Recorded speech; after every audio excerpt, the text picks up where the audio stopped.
Ça a été de découvrir un univers qui est aussi fascinant que la mode, finalement, mais d'apprendre pratiquement au quotidien, parce qu'à chaque fois que je venais ici dans ce chantier de construction, parce qu'au début, c'en était vraiment un, une coquille vide, sans aucune peinture, aucun filage, aucun tuyau. Vous avez dû être découragé. Parce que je me disais, qu'est-ce qu'on va faire avec ça? De quoi on va parler? Parce qu'il n'y avait rien à décrire. Est-ce que vous pouviez vous imaginer, Stéphane Leduc, qu'aujourd'hui, tant de semaines plus tard, vous verriez un produit fini semblable? Ah non, vraiment pas, vraiment pas. Je dois dire que même à un moment donné, j'ai dit ça n'a pas de bon sens. On n'y arrivera jamais. Il y a trop de choses avant de terminer.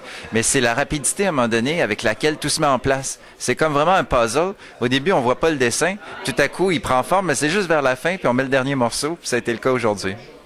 Là, vous dites ouf. Oui, oui, vraiment ouf.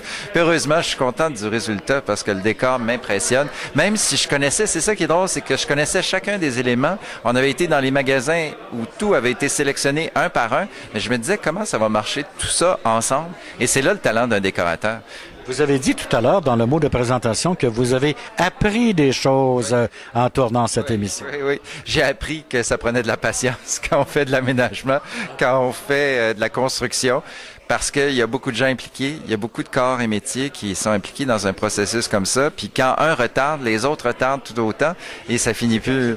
Oui, oui, absolument. Puis il faut vraiment que les gens se serrent les coudes à la fin, parce que sinon ça marcherait pas. J'ai développé la patience, je dirais, à travers ça. Alors, j'en doute pas. Merci beaucoup, Stéphane Leduc. Merci, ça m'a fait plaisir.